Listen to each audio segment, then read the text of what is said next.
বিশ্বনবী মারাত্মক বিপদে পড়লে আরেকটা দোয়া পড়তেন, আল্লাহুম্মা ইন্নী আবদুক। আগে দোয়াটা পড়ি, শুনেন।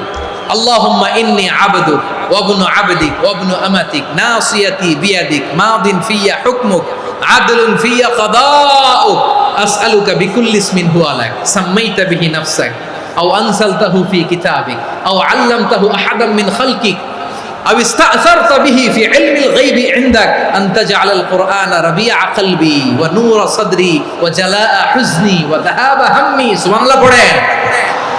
বিষ্ণু বলতেন আল্লাহুম্মা ইন্নী আবদুক, ও আল্লাহ আমি আপনার গোলাম, ওয়া ইবনু আবদিক গোলামের ঘরের গোলাম, ওয়া ইবনু আমাতিক বাদির ঘরের গোলাম। মানে আল্লাহ আমি আপনার গোলাম, আমার বাবা আব্দুল্লাহ ছিল আপনার গোলাম, আমার মা আমিনা ছিল আপনার বাদী। মানে আমরা গোলাম বংশের সব গোলাম।